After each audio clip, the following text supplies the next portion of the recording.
포수 자리와 함께 롯데 자이언츠 최대 취약 포지션으로 여겨졌던 곳이 또 하나 있죠. 바로 유격수.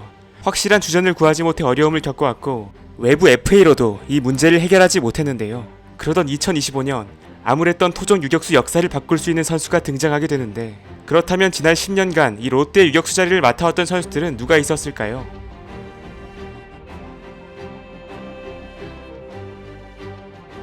(2015년) 당시 롯데 주전 유격수로 출발한 선수는 문규현이었습니다. 직전 시즌 2할 8분대 타율로 타격에서 발전된 모습을 보여줬던 그는 이 성적이 타고 투자의 영향이 아니라는 것을 증명해야 했는데요. 하지만 시즌 초 성적이 기대에 미치지 못했고 수비 범위가 넓은 선수도 아니었기에 당시 5승 태격의 기회가 옵니다. 그리고 그는 5월 LG를 상대 무려 3연타석 홈런을 때리는 미친 활약으로 롯데 팬들을 흥분케 했죠. 타격이 되는 유격수가 등장하나 싶었으나 이후 결정적인 실책들을 너무 많이 저지르면서 6월 2군행을 통보받는데요. 재조정을 거친 뒤 다시 8월 월간 타율 3할대를 기록하며 올라오는 모습을 보여줬고 총 122경기 353타석을 소화하며 유격수 자원들 가운데 가장 많은 기회를 부여받았습니다. 이 시즌 유격수로 나온 롯데 선수들의 WAR 합은 0.05. 그래도 공격력 측면에서 가능성을 보인 5승 태격에 기대를 걸어볼만 했습니다.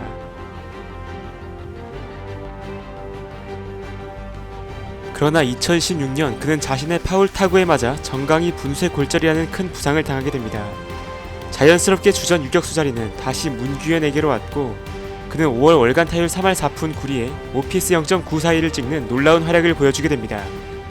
크고 작은 부상이 있었지만 잘 이겨내 주었고 6월 삼성을 상대로 2경기 연속 끝내기라는 진기록을 만들기도 하죠.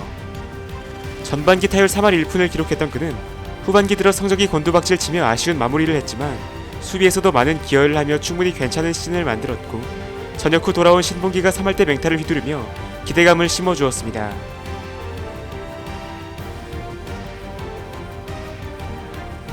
(2017년) 유격수 신본기 3루수 문규현 체제가 가동됩니다. 그러나 지난해의 모습은 어디 간 건지 신본기는 시즌 초 1할대 타율에 극심한 부진에 시달리게 되는데요. 7월 들어 잠깐 살아나는 모습을 보여주기도 했지만 기대 대비 너무 아쉬운 성적이었고 자신에게 찾아온 기회를 살리지 못했습니다. 후반기에는 문규현의 유격수 출장이 많았는데요.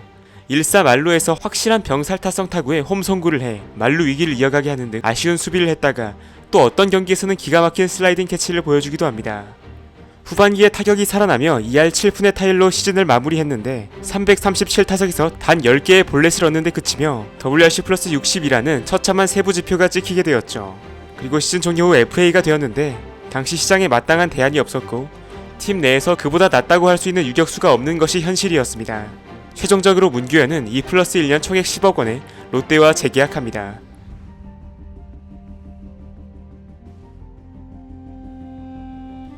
(2018년) 개막전 선발 유격수의 주인공은 신본기였습니다. 부진했던 모습에도 다시 주어진 기회. 이번엔 기회를 놓치지 않았습니다. 시즌 초 3할대 타율과 OPS 0.8을 유지하며 리그 상위권의 유격수로 도약했고 롯데 타선을 이끄는 핵심 타자 중 하나가 되어 있었죠. 한편 롯데 조원우 감독은 계속해서 문규현을 중용했고 7월 이후로는 신봉기가 3루수로 가게 되는데요. 그리고 9월 들어 신봉기가 주춤할 때 문규현이 엄청난 타격감을 보여줬죠. 2019년 이제 확실한 롯데 주전 유격수로 신본기가 낙점됩니다. 훌륭한 스타트를 끊었지만 5월부터 급격히 성적이 떨어지기 시작했고 2018년 대비 너무 떨어진 공격 생산력으로 기대를 충족시키지 못했습니다. 평균 대비 수비 기여도는 올해도 음수가 나왔으며 이제는 더 이상 믿고 맡기기가 어려운 상황이 되었습니다. 문규현은 시즌 종료 후 계약 기간이 끝나며 선수 생활을 마무리했고 롯데 자이언츠는 이 답답한 유격수 수비력을 바꿔줄 구세주를 데려오게 됩니다.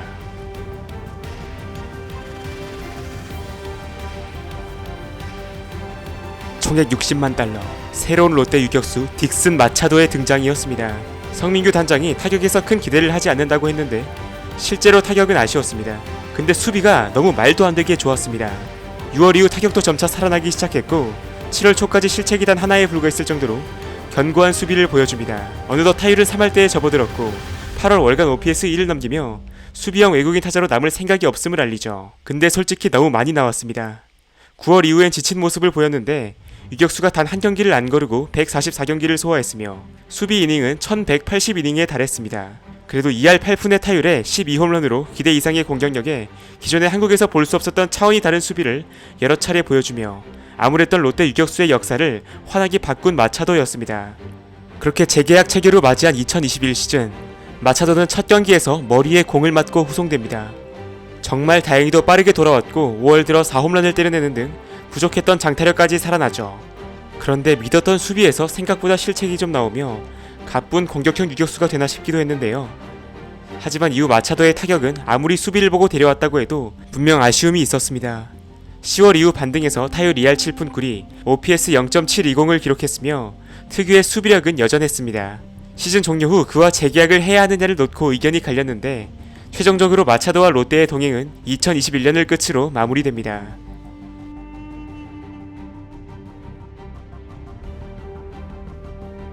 그렇게 롯데 유격수 자리는 다시 무한 경쟁 체제에 돌입합니다. 롯데는 KT에서 방출된 박승욱을 데려온 데 이어 최하늘과 3라운드 지명권을 내주고 삼성 이학주를 트레이드로 영입하죠.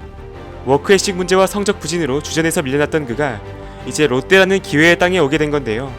당시 성민규 단장은 누구에게나 두 번째 기회는 있어야 한다고 말하면서도 프로의식이 중요하다는 것을 강조하기도 했습니다. 이 외에도 김민수, 배성근 등의 자원이 있었는데 최종적으로 개막전 선발로 낙점을 받은 선수는 박승욱이었습니다. 그것도 무려 1번 타자로 말이죠. 상대 선발 안우진을 상대 결정적 역전 적시타를 기록하는 등 강렬한 인상을 남겼으나 이후 부진에 빠지며 이학주가 선발 기회를 얻죠. 하지만 극적인 부활 시나리오는 없었습니다. 클러치 실책을 범했고 타격에선 볼넷 없이 삼진만 쌓이는 최악의 모습을 보여줍니다. 그의 최종 성적은 91경기 타율 2할 7리, OPS 0.565, WRC 플러스 50 수준이었고 낮았던 기대치조차 충족하지 못했습니다. 박승욱도 2할 2푼대 타율에 OPS 0.6이 되지 않았지만 이학주와 비교하면 가성비 좋은 영입으로 평가를 받았습니다. 합계 WAR이 넉넉하게 마이너스였던 22년의 롯데 유격수 자리, 대체자 영입이 시급했습니다.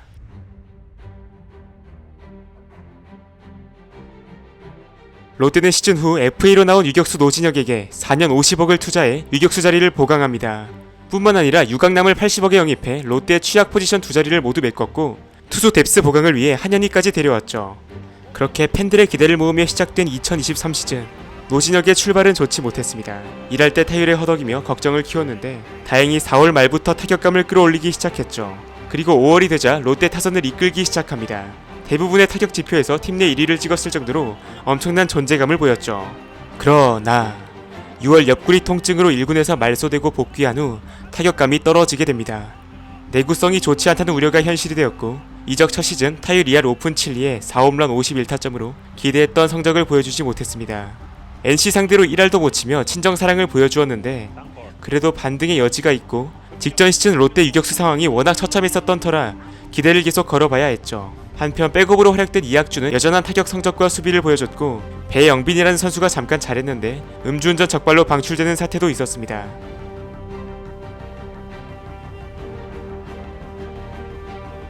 그렇게 노진혁의 부활을 기대하며 2024 시즌에 돌입하게 되는데 결과는 참혹했습니다.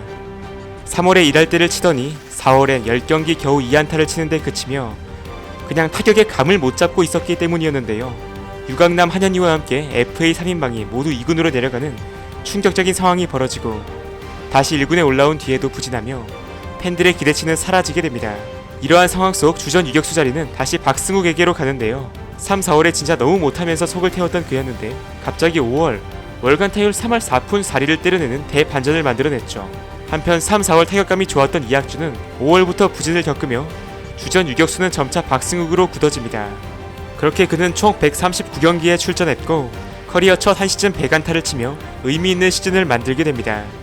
다만 수비가 너무 불안했는데 기본적으로 범위가 좁고 실책도 23개에 달하며 계속 주전으로 쓰기에는 한계가 있는 모습을 보였습니다.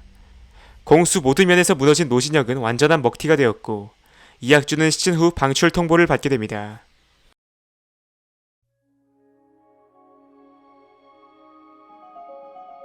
(2024) 시즌 종료 후 롯데는 트레이드를 통해 김민석, 추재현, 최우인을 주고 투수 정철원 그리고 내야수 전민채를 데려오게 됩니다. 롯데 유격수 자리는 여전히 무주공산이었고 박승욱을 비롯해 신입생 전민재, 전역하고 돌아온 한태양, 유망주 이호준의 경쟁이 예상되었습니다. 일단 개막전 주전은 박승욱이었습니다. 그리고 3타수 무안타 2삼진을 기록한 뒤 다음 경기에서 바로 전민재가 선발로 나왔는데 멀티히트를 때려주며 암울한 경기력 속 팬들의 유일한 위안거리가 되죠. 그리고 한동안 잠잠하다가 4월 4일 친정팀 두산을 상대 3안타 경기를 만들며 그의 각성이 시작됩니다. 이후 그는 10경기 19안타라는 신들린 커택을 보여주고 규정 타석에 도달함과 동시에 4할 타율을 기록하며 리그 타율 1위에 등극합니다. 그렇게 롯데의 복덩이가 되어 사랑받고 있었는데 4월 29일 키움전 헤드샷을 맞는 충격적인 사고로 엔트리에서 제외되죠. 다행히 큰 부상은 아니었지만 안정이 필요했고 그의 대체자로 3루타 장인 이호준이 활용됩니다. 롯데엔 전민재뿐만 아니라 이호준이라는 04년생 좌타 내야수도 있었는데요. 수비에 강점이 있는 선수였는데 공격에서도 기대를 넘는 활약을 펼치며 전민재 공백을 훌륭히 메웠죠. 그러나 어떻게 이럴 수가 있는지 또 헤드샷 피해자가 되며 1군에서 빠지게 됩니다. 다행히 얼마 지나지 않아 전민재가 복귀했고 그는 복귀하자마자 공수에서 맹활약하며 이제는 대체 불가 자원이라는 것을 입증하죠. 작년까지와는 완전히 다른 사람이 되어 롯데 타선을 이끄는 한 줄기 빛이 되었고 롯데 토종 유격수 잔혹사를 해결할 구세주가 되어가고 있습니다. 전민재, 이호준의 한태양까지 10개 구단 중 가장 불확실해 보였던 롯데 유격수 자리는 이제 팀의 자랑거리가 되었고 롯데는 이 대반전 활약과 함께 상승세를 이어가고 있습니다. 오늘 영상은 여기까지입니다. 마지막으로 아직도 구독 안 하신 분들 이번에 꼭 좀 부탁드립니다. 야구 좋아하시면 후회 안 하실 겁니다. 끝까지 시청해주신 여러분 정말 감사드리고 저는 다음 영상으로 또 찾아뵙도록 하겠습니다.